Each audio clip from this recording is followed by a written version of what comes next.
welcome back to the final session of this two-day conference, which has been enriching for all of us. It's my pleasure to introduce this afternoon two very different speakers. I hope that we will have the pleasure of hearing their take on their topics. So, to talk about Hinduism and interreligious dialogue, I'll introduce Professor Sarva Daman Singh, who's the Director of the Institute of Asian Studies at Brisbane. So, welcome.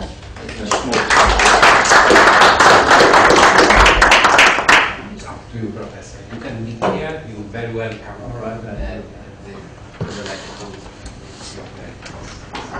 Madam Chairman, Dr. Batorowicz, Mr. William Consul, friends. The topic that is being given to me is Hinduism and interreligious dialogue. Well, Hindu is originally a geographical name given by foreigners to the inhabitants of Hind, that is India, from the river Singh. The initial sound of S was lost in pronunciation. Hinduism is a denomination of Western coinage, covering the wide variety of beliefs and practices current amongst people who derive their inspiration from India's prehistoric past and spiritual tradition. Its most ancient scriptures are in Sanskrit, but the later texts use other languages belonging to both Indo-European and Dravidian families. Its uniqueness lies in its syncretic, inclusive, absorbing capacity, in its acceptance of the many-sidedness of reality, in its advocacy of many ways to truth and salvation, in its tolerance, therefore, and respect for other religions. This ability to accept and integrate new ideas is the secret of its longevity, of its capacity to renew itself and its relevance to the world that is forever changing.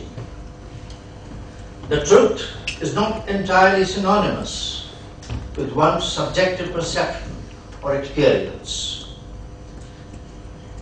There are always other possibilities, other realities that remain to be realized.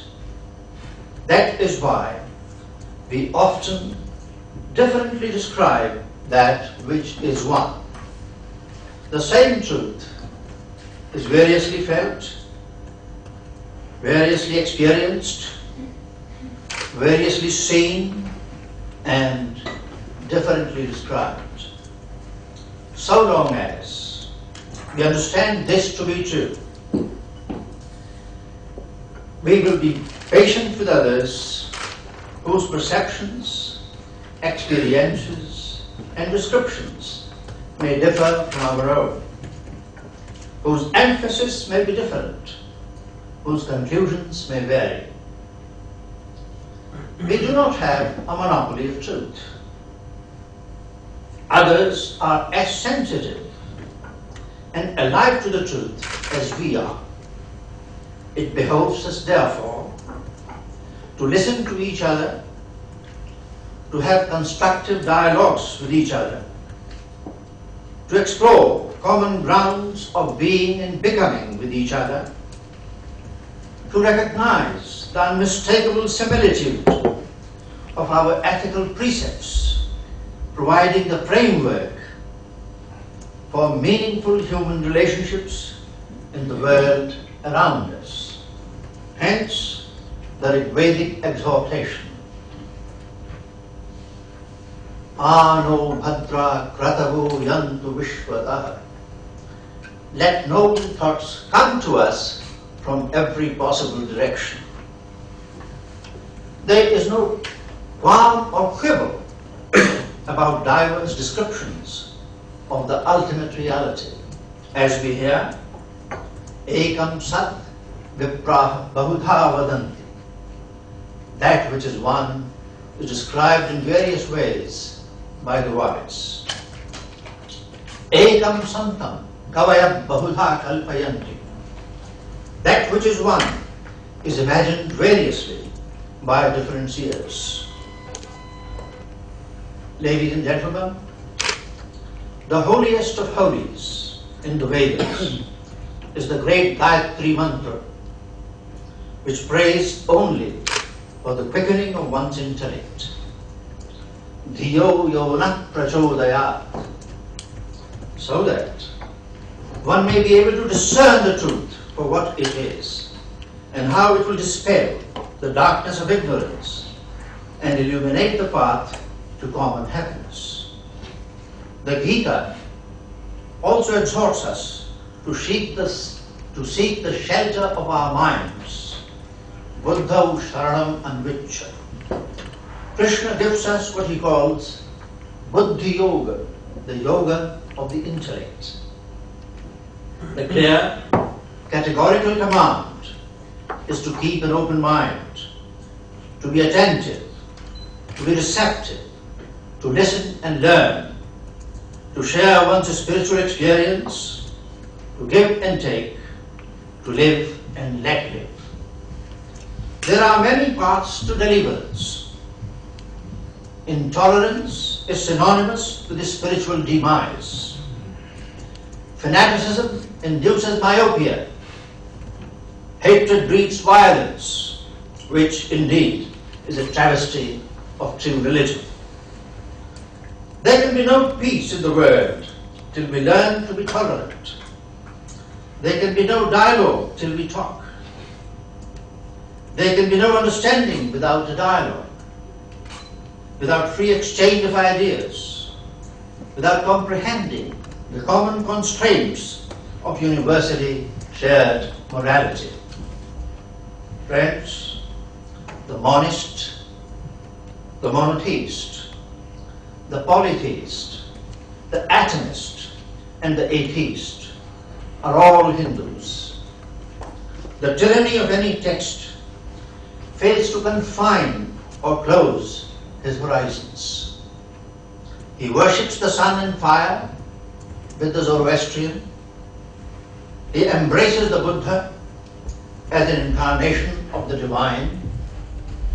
He adores the Jaina Tirthankaras as prophets of truth. He communes with Islam and imbibes, as he also influences, the Sufi train of thought and practice. Go to the shrines of Sufi saints in India, such as those of Hazrat Nizamuddin Auliya, Sheikh Muinuddin Chishti, Sheikh Salim Chishti, and many more.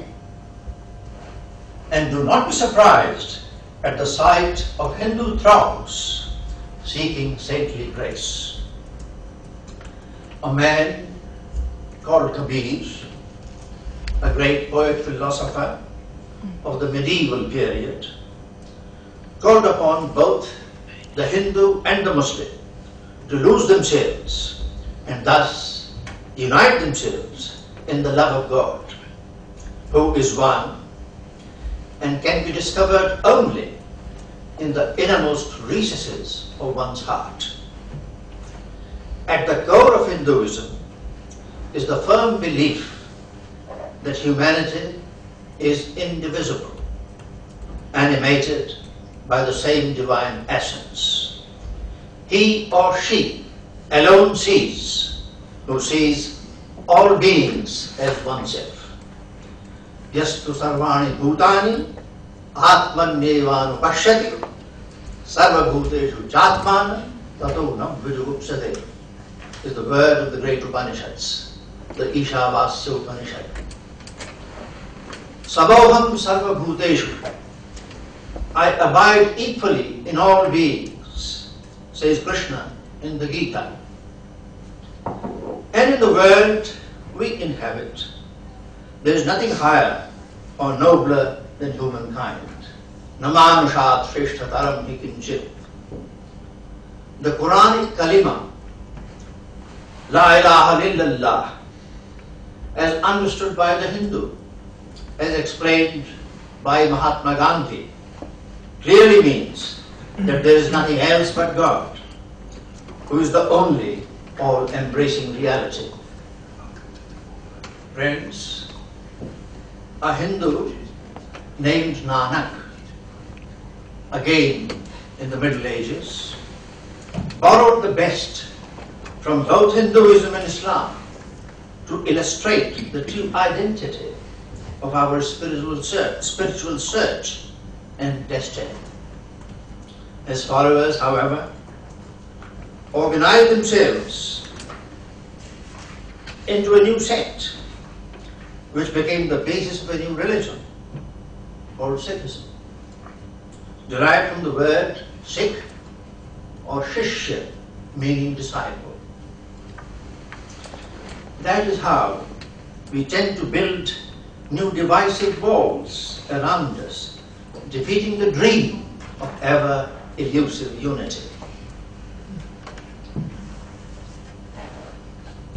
The attempts to bring Hinduism and Islam together have indeed been legion. There are Hindu temples, and this will surprise you, with Muslim priests, as in Suratgarh, Rajasthan.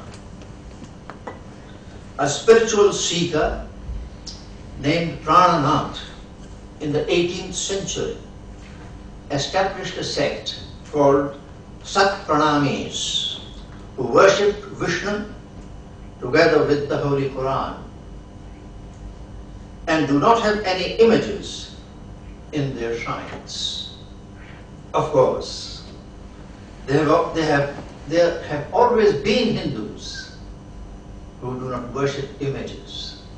Natasya pratima asti yasya nama mahad yashah, the Yajurveda. There is no image of him whose name is great glory.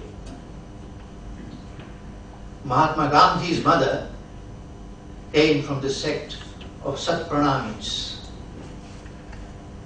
Dialogues with Christianity have always been ongoing. The Theosophists seek to synthesize the spiritual content of both religions and of the others as well.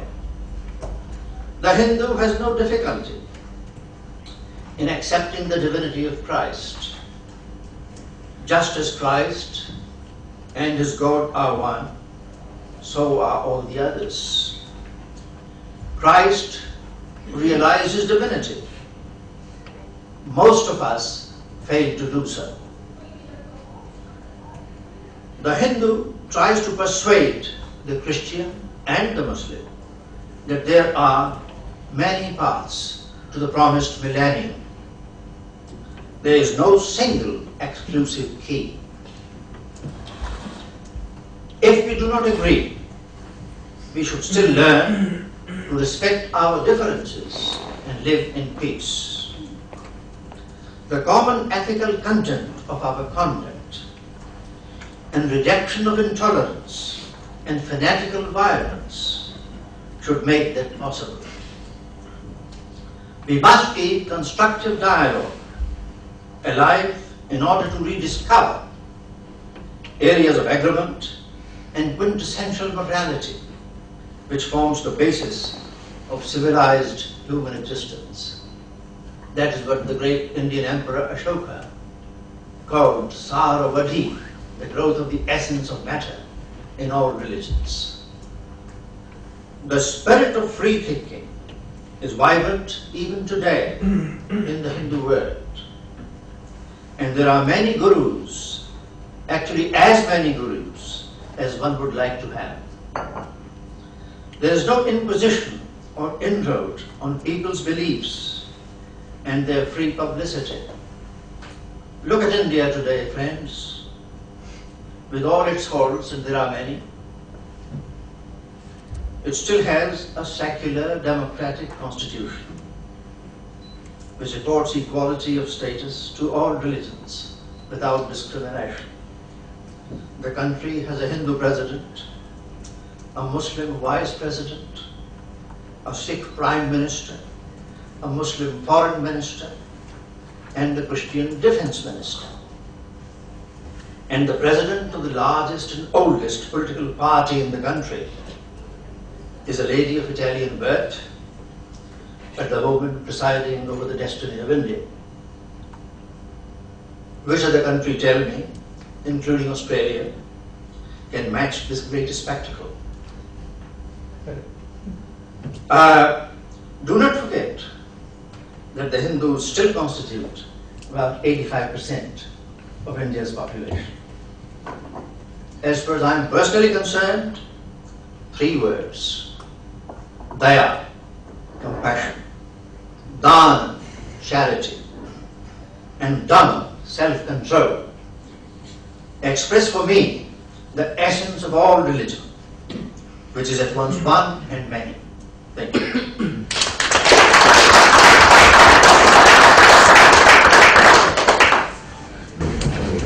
Thank you. Very informative.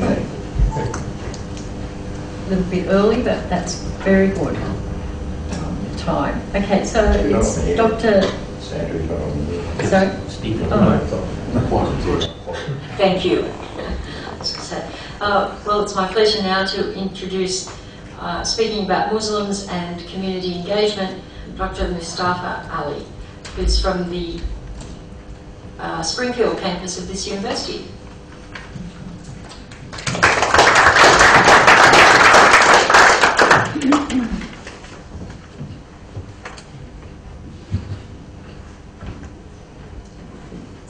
Thank you, and assalamu alaikum. As the last speaker at this very august gathering, it is my distinct pleasure and prerogative, actually not my pleasure, it's my prerogative, to reduce it from the sublime to the pedestrian. So I was given this topic on Muslim engagement and community involvement.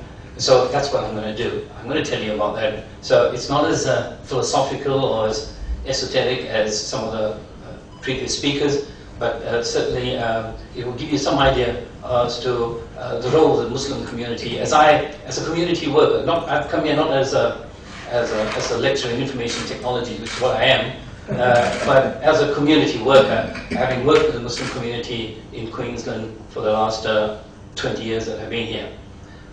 So, talking about that, I just want to take on from what Professor Singh said about Hinduism and Islam. And having just come back, very fresh off the plane from spending 6 months in South Africa, after an absence of 20 years, I left in 1994 when Mandela was the president, just became the president, and I was there when he passed away.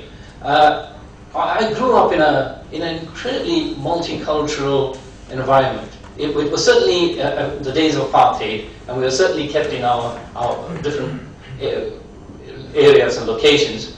But certainly when I grew up, I didn't know any better about anything other than living alongside Hindus, Christians, of all types and shades, and Muslims, obviously.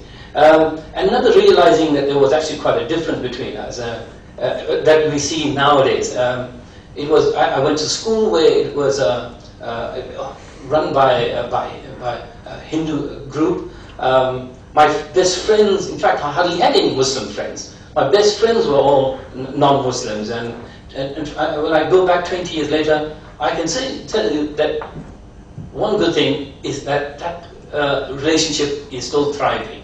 There are obviously, the religions have got much stronger, they're much more visible around, but there's certainly the relationship between the communities is phenomenal. I mean, you can walk down in Durban, where I was born, and you'll see mosques and temples and churches abound everywhere.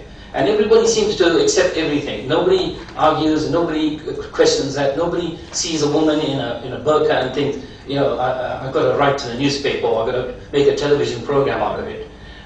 It's just accepted as the. If you go to Cape Town and see the Malays there, you'll see that Islam is part and parcel of the fabric of the society over hundreds of years that they've been there. I visited, and if you ever get a chance to go to South Africa, visit the Midrand Mosque there. It's built by the Turkish community there. It's an amazing construction. And having spoken to the people there, it was actually Mandela they'd gone to Mandela and said, look, this is what we want to do. And Mandela said, look, I'll give you my blessing to have this thing done, but you need to put a clinic here. And you go in there and you'll see there's a school and a clinic, and all part of this mosque environment. It's just an amazing place. So I just thought I'd start with that. Before I move on to, I think, I prefer to talk about South Africa, but I think I have to talk about Australia. Or particularly I'll talk about the Muslims in Queensland, really. So I just want to talk a little bit about, and you might be preaching to the converted here, about the role that Muslims have played in Australia. Many people over the years, if you watch the television, you often get the impression that Muslims have just got off the boat about 10 years ago, 20 years ago, that they only suddenly become prominent in the eyes of the Australian community just recently. But you know, we've got families here. Some of you will know that, like the Dean families and the Ring family, who've been here over 150 years and have been part and parcel of the growth of this country. So I just thought I'll give you a quick roundup of things like, for example, the Muslim population on the 2011 stats is about 480,000, and we just comprise 22%, so don't panic. It's only 2%. We might bleed a little faster than most, but we got a long way. Okay. As you can see, there's 220,000 in New South Wales, and we've got a measly 34,000. So, as you know, it's the history of Muslims. It goes back in the 1700s when we had a connection with the Aboriginal through the Indonesians coming over to deal with what we call the Trapang. And so that happened in the 1700s. And then we had the Cavaliers. And the Cavaliers came over, and as legend would have it, they've come here and opened up the country for us. All right, so I'll move along to the next thing, and there's some. So it's a good thing to have this in the afternoon. It's just a very visual presentation. You don't concentrate too hard. The first mosque was built in 1861 in Maori, and then in 1885, the first major mosque was built in Adelaide through the efforts of the Cavaliers. And then in 1908, Brisbane's first mosque appeared on the scene at Holland Park. And in 2008, they asked me to see if I could document some of the stuff and produce something for the 100 years. So I wrote this little book on the history of the Holland Park Mosque.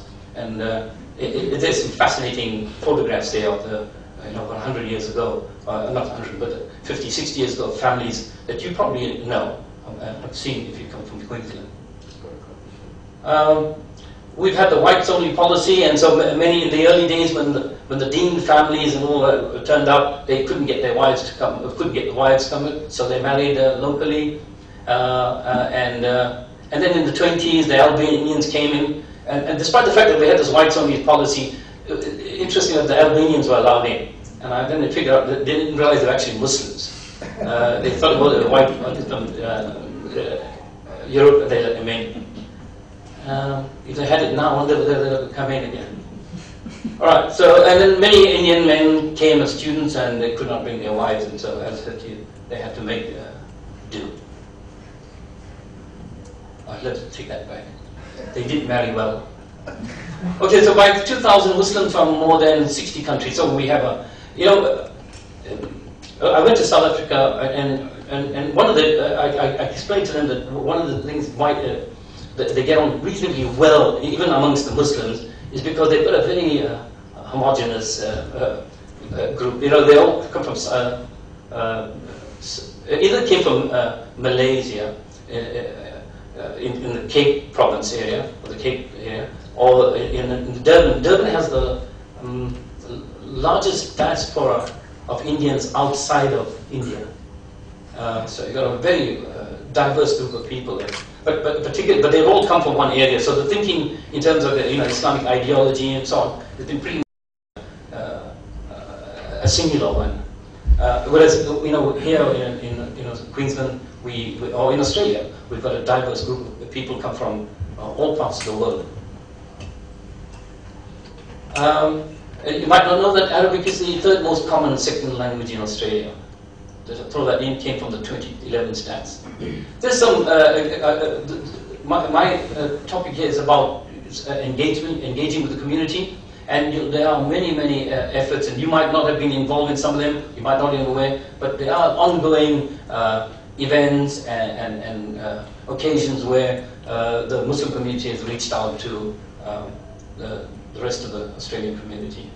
And you'll see some photographs here of such events.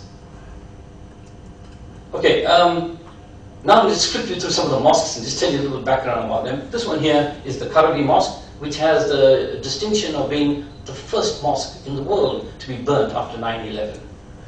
So just on the side there in 2002,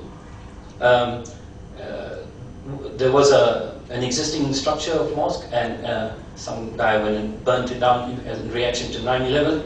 And out of adversity comes opportunity. But the community was quite traumatized. But right next to it, we already had the foundation for a mosque, and then immediately after that, people from all communities joined in, and helped us put up the mosque. And community groups from the Christian community, Hindu community, all rallied together, and so we got this mosque up and running. So we've got several mosques, and some of them are by identity. So you'll have, for example, the Karabi Mosque originally started off as being built by local South Africans and set up, but now if you go in, it looks really like the United Nations. There are people from all parts of the world in there. Then we've got the ones that are being by the Bosnian community in Rochdale, and then there's Turkish mosques as well. Not to say that you can't go to any of the mosques, it's just that the ones that put them up were of these backgrounds. Okay, so that's the Dara Mosque. I'll just run through some of them. That's the Gold Coast Mosque, and that was very much put together by the local Goss community over there, and the family, and a lot of the funding and so on came through Malaysia. That's the Holland Park Mosque. Oh, sorry, that's the one, Holland Park Mosque. There it is. That's the Holland Park Mosque. Across the road, James, you've got another site with Salvation Army's on the side over the road now. Yes, that's right. What's happened is this mosque actually owned the property on the opposite side of the road, and then through not having paid some rates or something happened, and they lost it, and they just had to buy that property back from the Salvation Army for something like $2 million. Yeah. That's the West End Mosque. That's in Bald Hills. That's the Karabi Mosque. That's the one in West End, which was an old church. Some new projects on the card.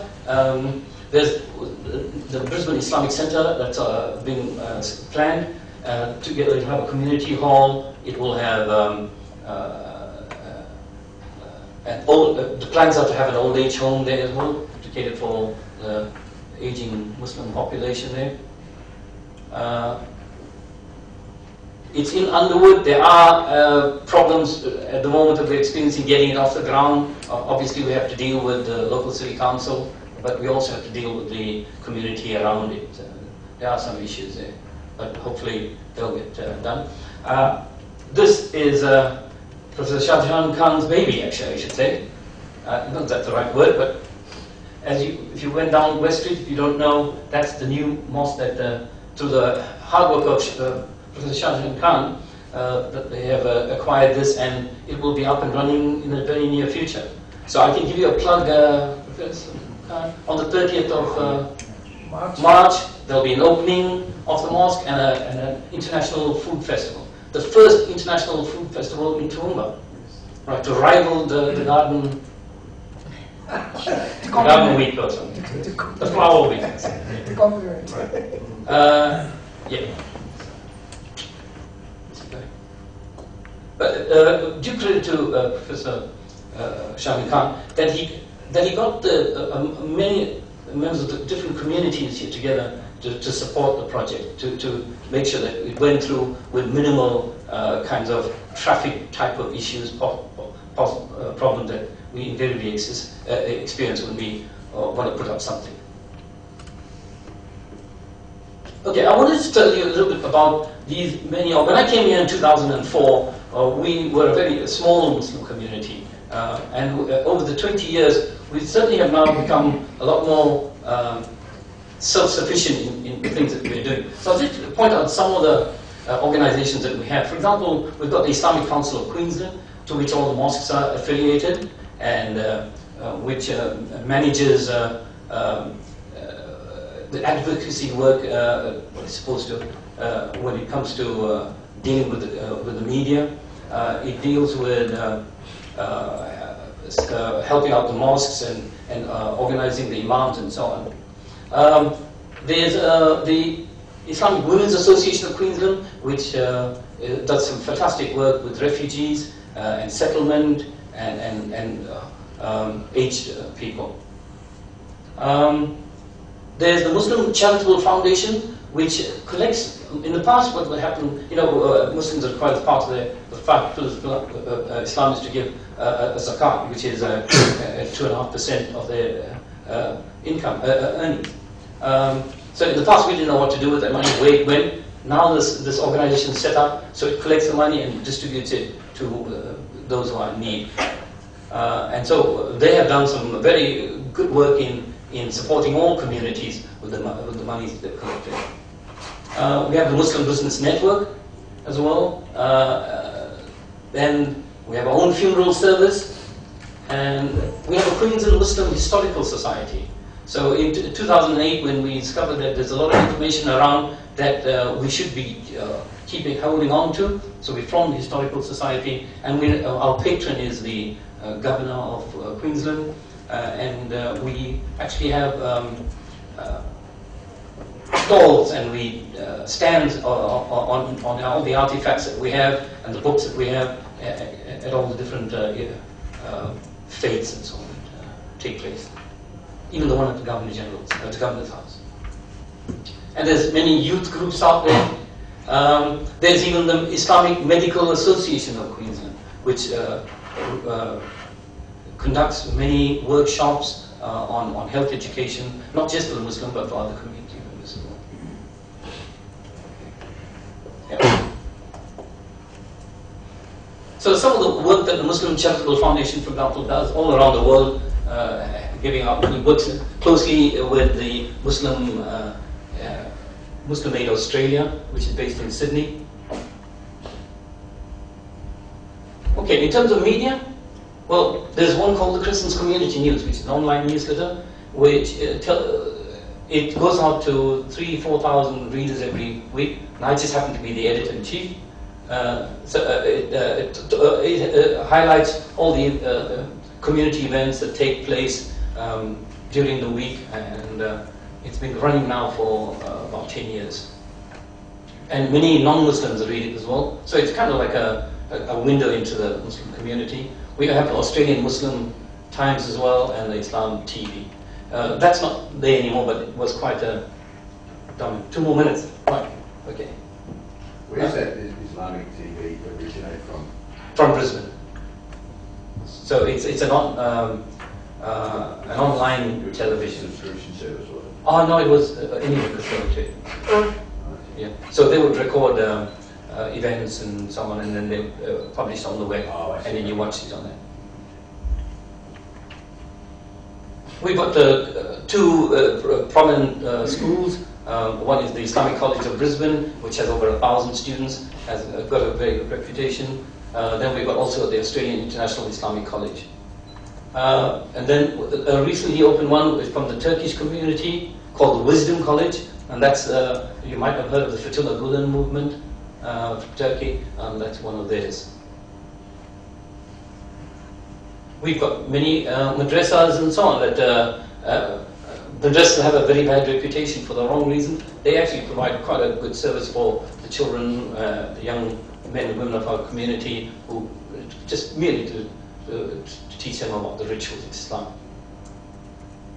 Okay, so what are some? I'll just quickly go through some of the challenges that we face, and I won't bore you too much detail with a lot of them, but you of them know already that we often hear stories of women being harassed or I wouldn't say accosted, but certainly picked on the street, whether they're wearing a hijab or a niqab. But my wife wears hijab, and I can tell you we've not had any experience, but she's not had any any kind of attack on her in any way. But certainly you hear stories. So that's one of the challenges we have to continue to deal with. We have to deal with the crisis amongst our youth as to their identity and where they belong, and particularly when they're confronted with social media and the attacks on Muslims or misrepresentation of Muslims. We've got to certainly make sure that we have in place ways of managing that. Whenever we want to build schools and mosques, there's always the usual hue and cry, and those are the things that we have to deal with as well. Why would designing, just I'm not being critical, a full bayonet, why would it be necessary in Queensland for women to say dress? Not No, sure. Do you have anything left in your presentation, Mustafa? We just hold the questions to you. Okay, I'll answer that at the end. Okay, I don't think I've got much more. I think I'll just skip all this. I just wanted to tell you that some of the things that we as a community have to deal with, and there's a lot of misrepresentation. So particularly in terms of halal food and so on, so we have to deal with different groups, so like the Restore Australia group and so on, that are continuously on, and there's the Q Society that are continuously attacking the Muslim community for various things. And as a community leaders, we are having to look ways of having to deal with that, particularly when we do all this sort of thing that's part-time. So I think I'll just give you some quick, I'll skip all this actually, I wasn't going to tell you about this, but I'll leave on a good note.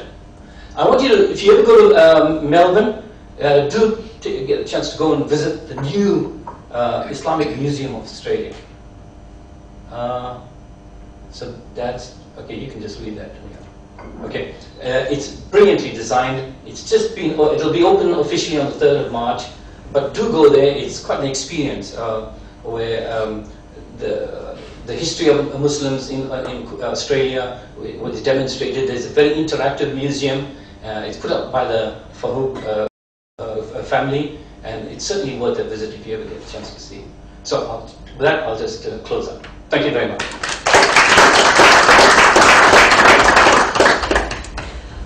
Well, thank you very much. We've got half an hour now for questions, so take some questions. Okay, Professor Khan, we'll start with you. Thank you, Professor Singh and Dr. Mustafa Ally.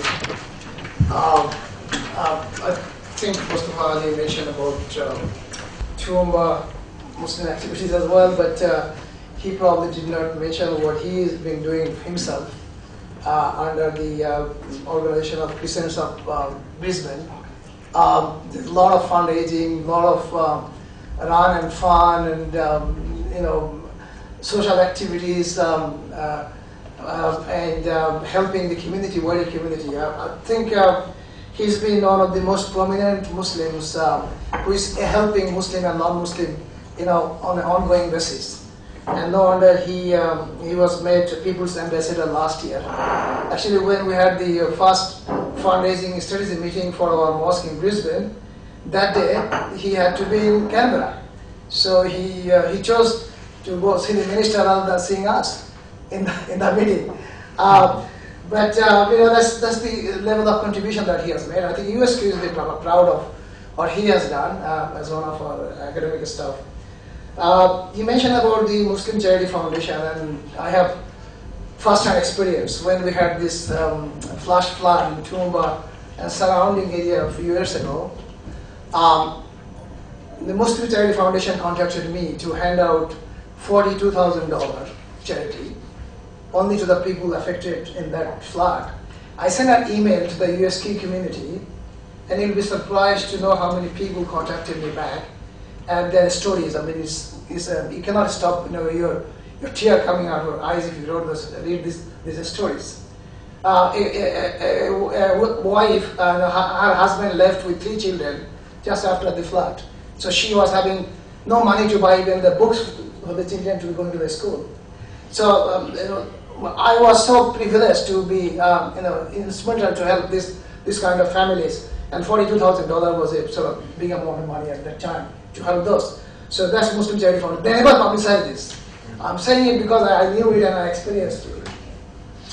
About the halal issue, we have a politician, or you had a politician in Queensland who classified Islam to be a country, and she publicized that the Australians are being forced to eat halal.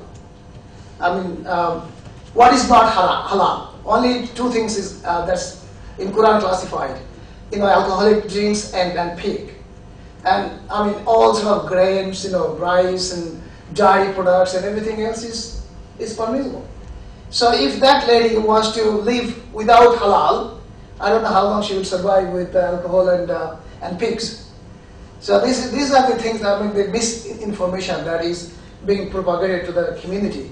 I thank Mustafa Ally for bringing some of the issues, and hopefully that will help that Muslim as well. I mean, Muslims need to be seen more active in the fabrics of the wider community. So people realize that we are not doing something in isolation. We are doing in collaboration, and that's one of the things driving us to bring this International Food Festival. That the people whom we invite to the opening ceremony of the mosque, they might not come to the mosque, but when they hear about food, they might feel more open, and that might bring more people to interact with the Muslims. And thank you very much. All right, Robert. Oh, thank you. Just to say I enjoyed both presentations very much. And just a quick comment in relation to Dr. Ali's presentation. You mentioned the contact between the Muslim Trepang fishermen and Australian Aboriginals in Arnhem Land, and currently in Canberra in the National Museum of Australia there's a wonderful exhibition of bark painting from Arnhem Land, and one which I visited recently. One section of that is devoted to bark paintings that reflect that influence of the Muslim Trepang fishermen, and some of the images in the bark painting reflect that cultural influence. Thank you. Is there another question? Yeah. Just wearing my judicial hat, I could only strongly recommend the work you do in terms of the younger members of the community. I don't mean to say that there should be an idea of control over them, but I think that it's an opportunity to be a positive influence and a role maker to them. I think that's terribly important. Many of the people who I see who seem to fall foul of criminal law just need some guidance. And on that same subject, particularly the area of domestic violence, if you could have a section, maybe you already do, that provides guidance to people of your faith tradition, particularly the migrants, so how the Australian legal system works and its nature, and also to perhaps explain the domestic violence concepts, which are not understood in many communities, but I think that you'll be able to make a very positive contribution there. And the last point that I was raising, that it's necessary in Australia for women to wear the full head covering. I don't want to interfere if that's what they want to do. I'll be the last one to say that. But you're talking about speech. I think it's that presentation which probably disturbs Australians. May not Australians want anything else, because the classical Aussie thing is wants to see who the person is. I don't understand why. You might be able to tell me why, and I hope you can, why it's necessary for women to, not just the veil, I understand the veil, but the full head covering. Perhaps you could help us there. Well, okay, I'm not sure if I'm competent to answer on a religious basis on a topic like whether you're expected to wear the niqab or the burqa. or the veil. I mean, there are different schools of thought. There are many shades of Islam. There are people from different parts of the world.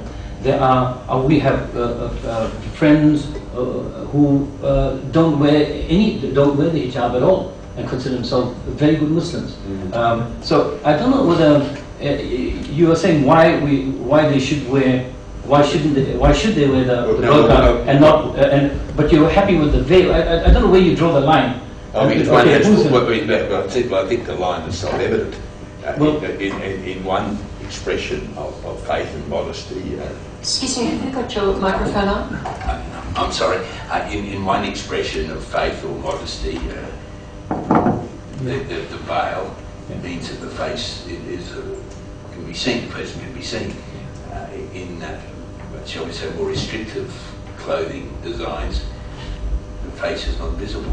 I'm just wondering why it would be necessary in Australia for a woman to be so clad that her face can't be seen by people that are just walking past her. I'm just wondering why that's necessary. Okay, first of all, I think we need to go back to this idea that there should be such a thing as religious freedom. And if that is a part of their religious belief. Look, I've been to South Africa and been to the UK. It doesn't seem to be a big deal. There are Muslim women who there's a photograph of Hashim Amla's wife sitting there in a full burqa, sitting next to other South African players who are clad differently. It didn't seem to make a difference. I don't know why we seem to make an issue. Not that I'm defending them, but I don't know why it necessarily has to be an issue. We can't just let them be, if that's what religious freedom is all about. I'm the last one to dispute religious freedom. Just wanted you to, if you could, explain what part of Islamic tradition or religion dictates that clothing. I was trying to understand what's behind it, what's the reason behind it. I'm not going to pull down religious freedom. I'm the last one to do that. I just want to get some understanding of why in Toowoomba or the Gold Coast or somewhere, women would find it necessary to be so clad. I'm just trying to understand. Okay. So not critical. I'm trying to understand. The religious background to that, and not everybody agrees on that. And I'm sure 99% of Muslims probably doesn't. Women don't actually wear the burqa, so obviously don't accept that reasoning. But the reasoning behind is that the belief is that only women, the women should only show themselves to their husbands and nobody else. And that's why. So no other male figures allowed to see them other than their husbands. Now, that's the rationale behind that. Whether you think that's right or not, that's not the issue. Okay, so Used to be because of an Australian motorbike rider went into a bank because he'd told to take the helmet off for reasons of identification. Would a lady in that position be prepared to remove a veil for identification when required? Yeah, from my understanding, the imams have given that as a ruling, that if she has to be identified, whether in a police station, being stopped by a traffic cop or whatever, and being asked to identify her, the imams have given that as a key. So even those women who decide to do that have the liberty to actually accept that ruling from their own imams. I think we'll have to call a halt to that line of questioning. Is there any other questions? No? Not yet for your time. So, I think you've answered. That's all. Go. Mr. Carroll. Look, this is an issue that is not to go away probably anytime soon. The instructions in the Quran is about covering the bosom and the head. About face covering, there is difference of opinion among the scholars. Some scholars say face covering is recommended, the others say it is not required. Modesty, what is the main point of it? When you cover your head, and the idea of head covering at the beginning was to, the community was sort of abusing women who are open. So the head covering put them on a safer position, that they are not available for abuse. So that respect that they do. And when the Muslim women cover their head, there is some perception in some communities that it is they are forced or they are imposed to do that. Nothing could be further than the truth. I mean, these women, they are proud to put on their head covering as they would like because they want to comply with the religious requirement, not the wish of the husband or any other male member of the family. So those women decide to put head covering or face covering, for that matter, is their choice. And as most of us say, I mean, this is a religious freedom that they want to have. I think the issue was not as much before 9/11. After 9/11, this thing has aggravated, and obviously there is an element of security. If someone, even some men wear that kind of clothing and pretend to be women and do something in a breach of security and so on and so forth. So that consideration is not, things to be not looked at all. That's why whenever the issue comes in, the Muslim scholars are sort of united that if a woman need to be examined, open the face covering, for example, immigration, or in a police station, they should open their face, but in front of women, not in front of men. So in front of women they can open, but not in front of men. So that's the practice, and we all agree with that. I mean, security is an issue that equal for all of us, and we cannot endanger ourselves in the name of religious freedom. When it's come to the checking, everybody should be subject to checking, and that's the common understanding within the Muslim scholarship and the community. Well, sometimes the politicians make things worse, unfortunately, and it does earn vote sometimes.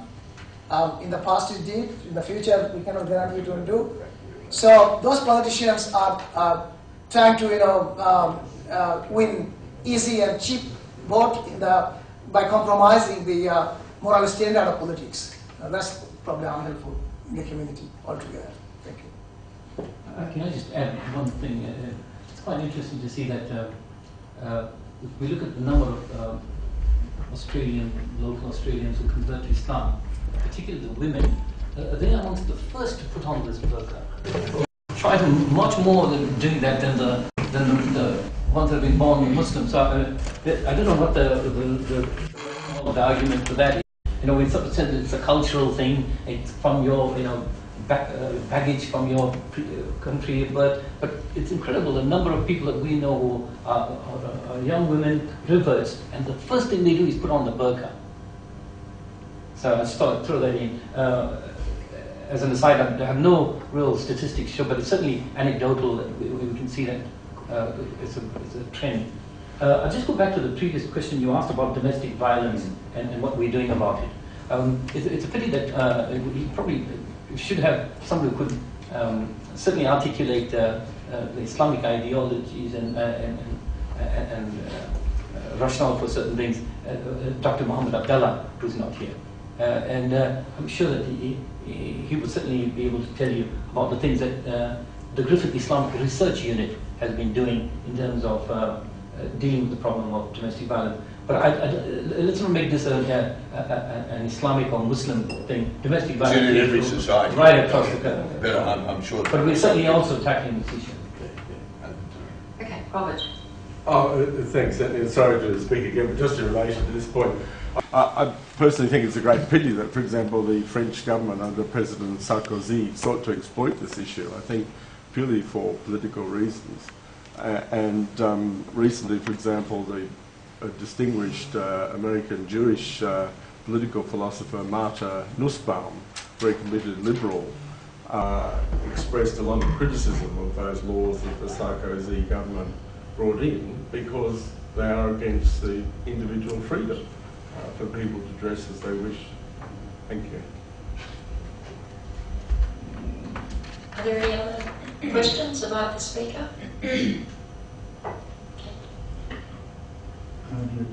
I just wanted to make one observation.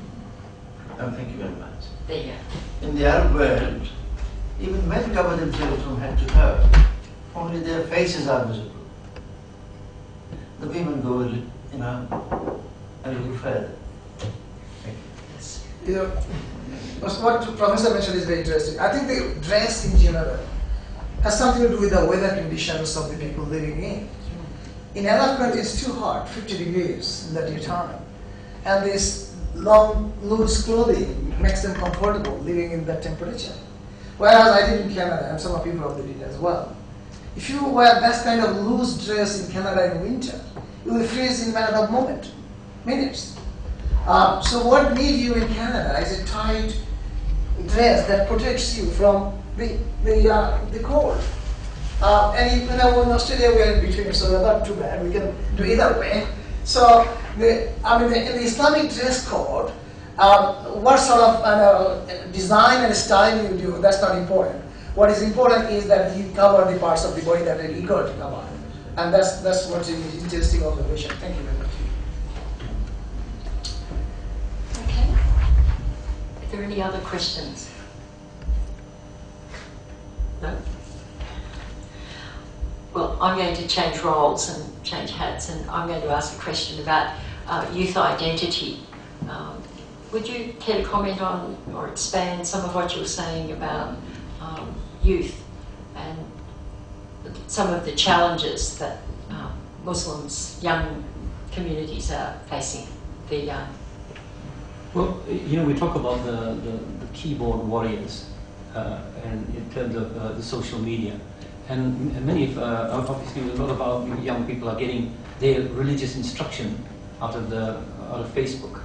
And that's a very dangerous thing. And what we have to do is to find ways of counteracting it. So one of the things that we do is making sure that the imams also get onto Facebook and have a social presence so that they're able to deal with these kinds of issues that come up regularly. One of the exercises we carried out as part of a project was, particularly during the time of the elections, was to conduct what I would call a democracy workshop roadshow. And so we went to many different centres and we were running through the process, the process of elections, the reason for voting, what impact it can have, because there's other schools of thought that well, we're in a society where people don't even want us to dress in a particular way. So where's the democracy in this kind of thing? So they get disenchanted with the process. And we have got, as we think ourselves as community leaders, find ways of running camps with these young people, holding weekly sessions with them, and always engaging them in the conversation about having a look at the other side, because often they will get onto social media, onto particular websites, and they will be really in a sense bombarded with a particular viewpoint, a particular ideology, and that it can become quite attractive because there's nothing in its place to counteract that. And so we certainly have, it's a huge challenge on our part to make sure that we are communicating, just as we communicate with our children at home, we have to actually communicate with our youth. Thank you. Are there any other questions? Well, I think at this point, there is. Were you going to close up? Or yes. Good to go. My name's Amy. I work with the Department of Social Services, and I keep hearing about community objection to mosques, which disturbs me a little bit, and I see as part of a broader issue, perhaps around Islamophobia, and I'm wondering if you have any comments on what the government or other role might be in helping to combat some of those issues.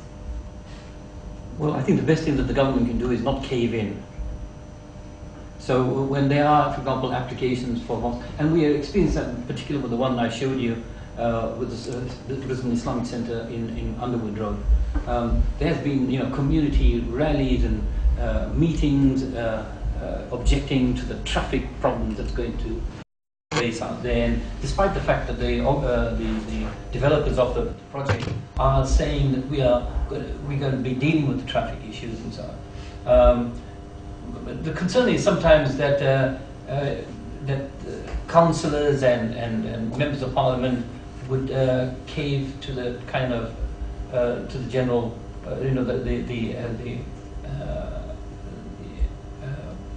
view that that these issues are actually real, and then therefore, maybe not pass the plan or put onerous requirements on the developers. So, yeah, we experienced, we had that in the Gold Coast. We're experiencing now at Underwood Road. But it's happening all the time now. Whether this is part of Islamophobia or there are some really genuine concerns, it's a fine line there sometimes. You don't know what the real reason for it. Yeah, just on that point, I was going to say, I think it's important that people can understand what you just said. Governments and local authorities should not just give in to paranoid nonsense on one hand. On the other hand, I think there's a need to educate the community so as those prejudices don't flow through. And I think the community itself is in a very strong position to be able to do that. I know it's not necessarily easy, but I think it has to work at two levels. Government should not just listen to ratbag minorities, and at the same time the community should work to put an appropriate face on these issues. And of course, if you don't succeed, but in this case you've got the right of appeal to the appeal court, and hopefully the courts will see the point clear to give you the opportunity. But it is expensive. Okay. Brian? Yeah. Just to respond to this question, it's I don't think it's oh, thank you very much. My wife tells me I have a very loud voice, so I never think of the microphone. She hears me too many times too often. It's I don't think it's an issue of Islamophobia as it is a deeper issue within Australia in relation to religion and open displays of religiosity. And I say this, Islamophobia, frankly, I think it's kind of the flavor of the month. But I've seen the same issues being raised in relation to other religions as well. Exclusive brethren putting their entering into neighborhoods and building their places. The Latter-day Saint Temple at Kangaroo Point, for example, that was built 10 years ago, had enormous community concerns about, despite the fact that the chapel had been sitting on that site and activities had been taking place for 50 years. Things like they aren't allowed to meet after 10 p.m., for example. They had to allow someone from the community to come to any meeting and count the number of people who were in attendance because they weren't allowed to surpass 250 people at one time. Things like that as well. So there is some issue of perhaps Islamophobia, but I think it's deeper than just Islam. I've seen it with other communities as well. Just good old-fashioned prejudices.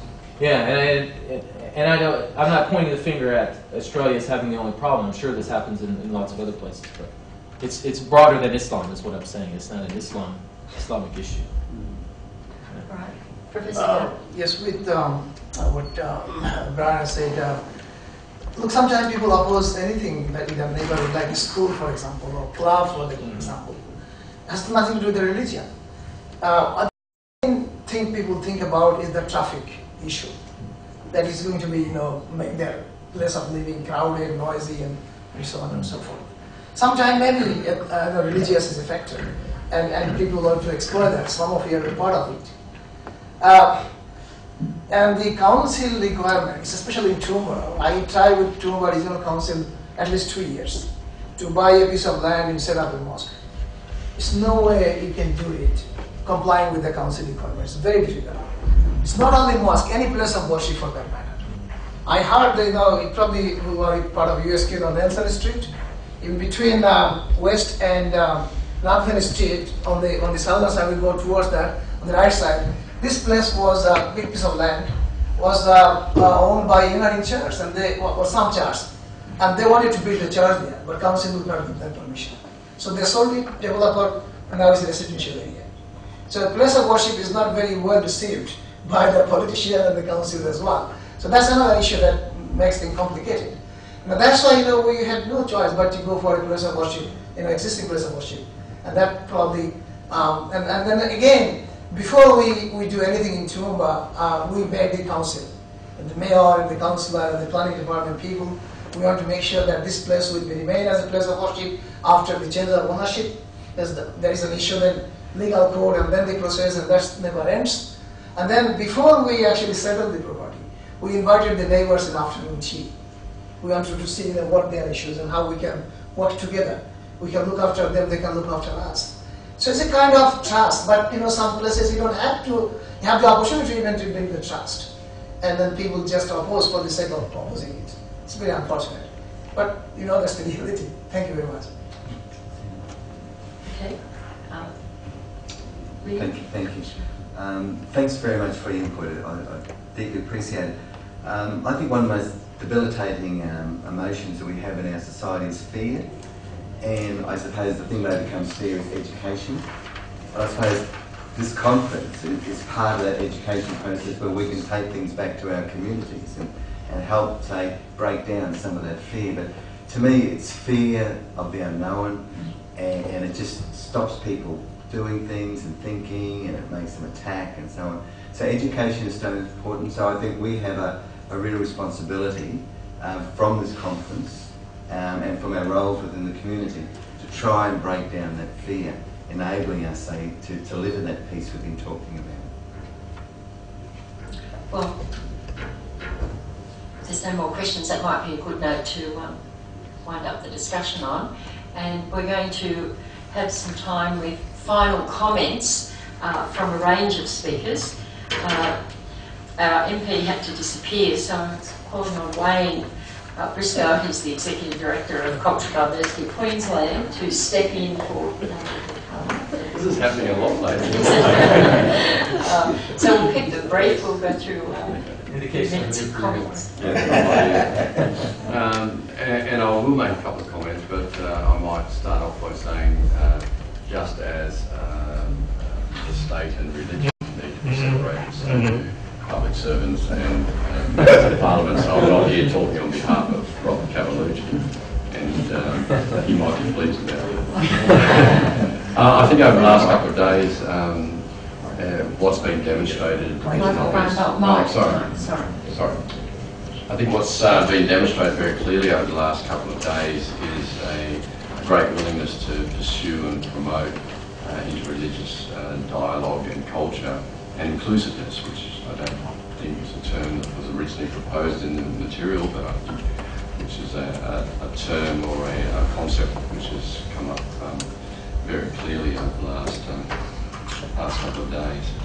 And dare I say, inclusive of atheists and agnostics too. And I thank Luca for introducing that in yesterday's session, because I think that led to some very interesting discussions about what the dialogue into the future needs to be. And I'm convinced it needs to be far broader than simply the established religions. Day one started off by what I thought was a very interesting, slightly political description of what's happening in Toowoomba, presented by the Mayor. I thought it was very good of him to come along and spend some time.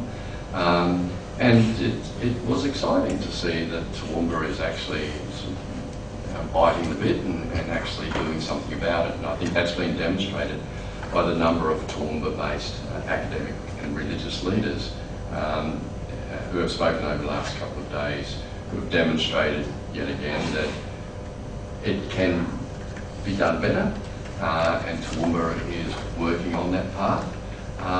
What I think the challenge will be following this type of seminar, how can the work that's happened in Toowoomba be further developed and promoted and implemented elsewhere?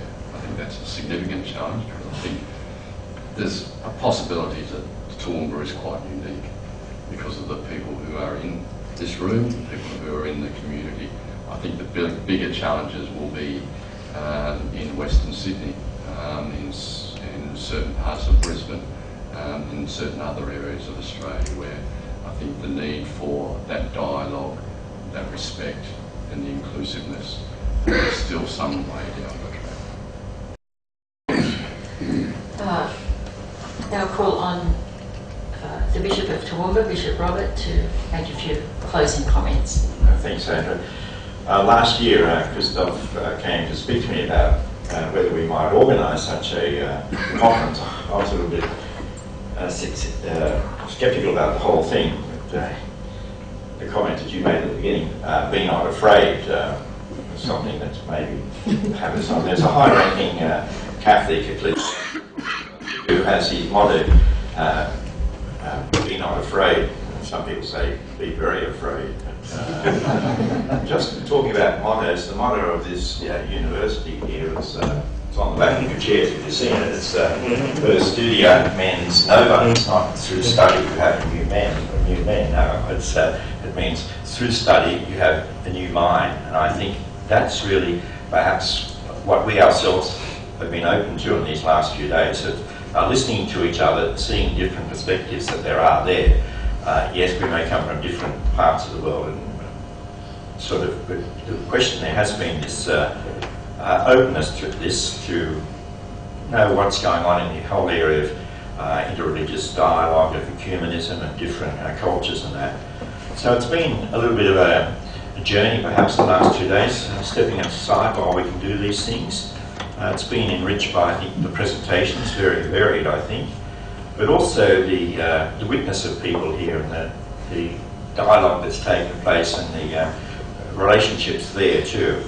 Some years ago, the Australian bishops put out a document called Grace by Migration, and I think in this world, in Australia, we certainly are graced by multicultural thing we have. It does bring challenges, but challenges always are opportunities too, and I think we're endeavouring to grasp those opportunities of forgiveness, reconciliation, to continue the dialogue. And I think we've had a true meeting of persons.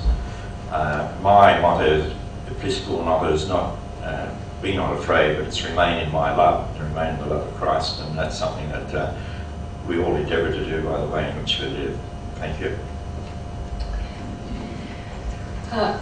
That's to call on Mrs. Archana Singh, who's the Honorary Consul of India, just to have a few concluding comments. Can I just use them? That's fine.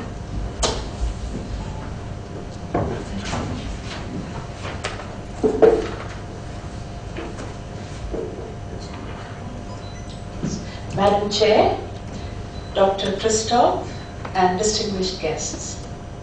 Queenslanders speak more than 220 languages and come from more than 220 countries, representing many of the world religions, as well as new religious movements and spiritualities. The importance of interreligious dialogue in promoting a better understanding of our fellow Queenslanders in order to promote harmony and goodwill cannot be emphasized enough. Interreligious dialogue that leads to mutual respect, sharing of cultural traditions, practices, beliefs is crucial in unifying us all into one community, sharing common dreams and working towards common goals, within the framework of the rule of law and democracy. Australia is a land of migrants, and we all bring with us unique skills and strengths. This is what forms the bedrock of an economically strong and socially vibrant community, and must be promoted and celebrated. Culture and community are an integral part of any religion. The sharing of culture, practices, and beliefs through interreligious dialogue is a very important aspect of building a vibrant community, as it breaks down barriers and creates a better understanding of others. This cohesion is also achieved through celebrating the diversity of music, arts, and food. Cultural pursuits strike a chord with all human beings and highlight our common bonds and aspirations, regardless of our backgrounds. Additionally, it encourages the feeling of inclusion and acceptance of the many diverse groups, whilst fostering a new, syncretic, unique identity for all Queenslanders. It has been a pleasure to be here and to have shared such wonderful positive thoughts and energy. Thank you very much.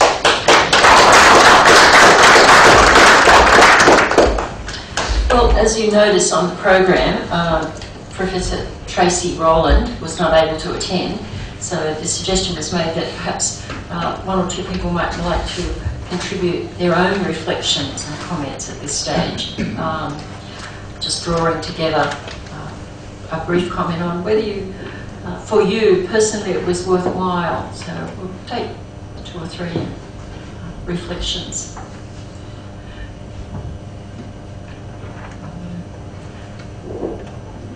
Thank you, Lucas, for volunteering.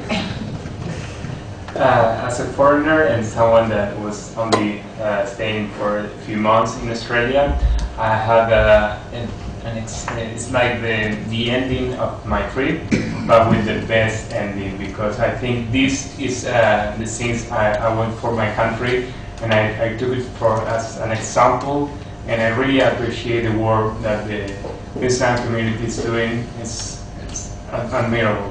Thank you for that. It's from the invitation. Brian? I consider education to be one of the greatest things ever in humanity. I think about education, we just gain so much. Education, I see education as very enriching, and I believe a very liberating thing, because by knowledge. Obviously I was saying that Encyclopaedia Britannica is by letting knowledge amass more and more, and thus humanity be enriched. You said inside all the older Britannica editions, Encyclopaedia Britannica editions, I think that's true. But by knowledge growing, we're all enriched. I think that this last couple of days we've all learned a lot, and hopefully our own humanity and those we mix with will be enriched. Thank you. Robert? Yes, I'd also like to express my deep appreciation for the gathering. One reason we gathered, as has been noted, is to mark the canonisations of John Paul II and John the 23rd that will be happening soon, particularly thinking about the way in which those 2 popes emphasise the oneness of the human family and reaching out in goodwill to all human beings.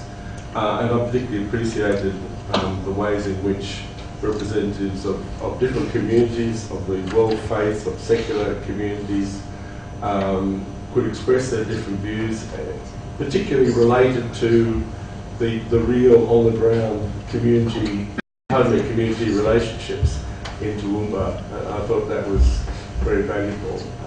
So I'd like to thank Krzysztof and William for the organisation of the conference. Thank you.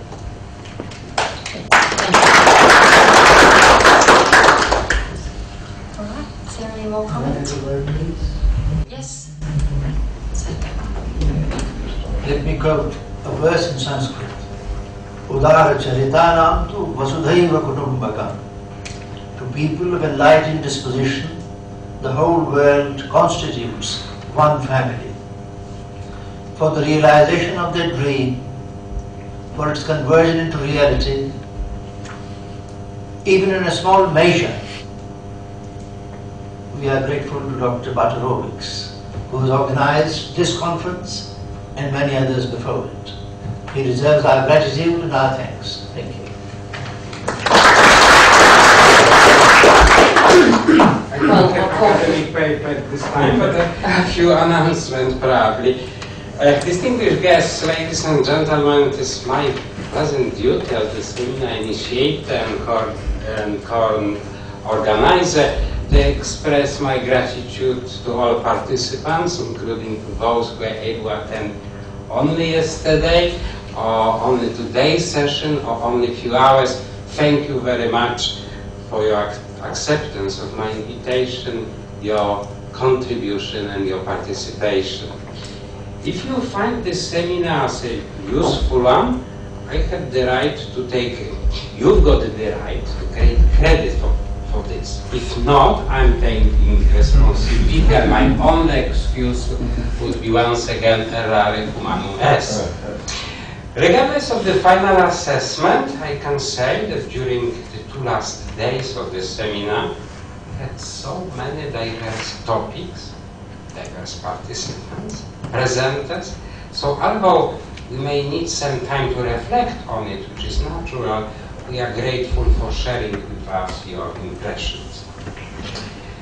We We are also considering the possibility of publishing some of the papers presented during this seminar, and as previously mentioned, Dr. Marcus Harms, who is experienced in publications, he organized a very successful British conference here, has kindly agreed to explore the options, so any ideas from this seminar can be recorded to others and perhaps developed in the future.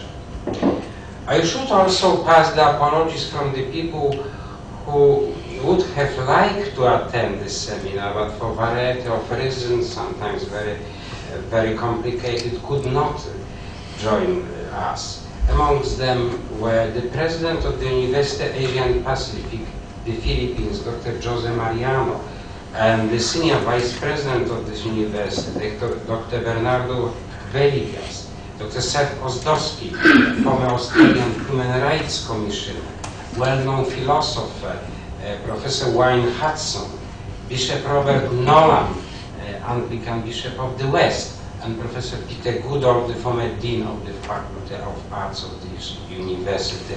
All of them expressed the disappointment due to inability to attend this event and asked me to pass the best wishes for the seminar. I would like to express my thanks to one of the best organizers at this university, Mr. William Conwell, for his dedication, support, and support was provided to all participants, and certainly without his involvement it would not be possible to organize or conduct this seminar, especially the tough times regarding resources. He was well supported by Dr. Stella Estoria and our student Hannah. Some of you know that I'm leaving very soon this university, and my boss, in spite of my certain problems, announced this in a formal fashion. However, if you believe that this idea of this kind of seminar is worth of continuation, I would do this what is possible, and the first contacts for possible future seminar of this kind can be with Mr. William Conwell or Dr. Marcus Harms.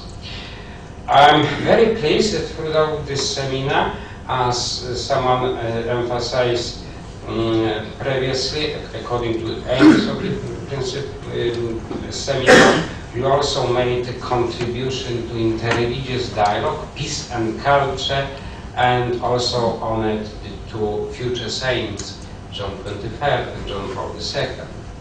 Personally, I would like to pay a special tribute to Blessed John Paul II. His contribution to humanity has been enormous. He calls from about 3 million people who attended his, and best attended in history, funeral. Santo subito, sent now, will be answered. His intellectual abilities were also highly recognized. John Paul II was awarded the title of Man of the Year by the Time magazine, and titles of many books about him, such as The Man of the History, The Man of Century, or The Universal Father, demonstrate that Karol Wojtyła will always be remembered on all continents by many people, regardless nationality, religion, or language, for his contribution to the humanity in so many areas, including peace, interreligious dialogue, and culture, being subject of our seminar. Just his writing, his speeches, his actions gave me the inspiration to work on this seminar, as well as the recent article about it in Australia. And finally, let me express once again my great gratitude to all of you, and thank you very much for your contribution and for your participation. Thank you. We've got also something, we follow the tradition, we have some ULN college to exchange gifts, so we've got, I think, it's symbolic appreciation.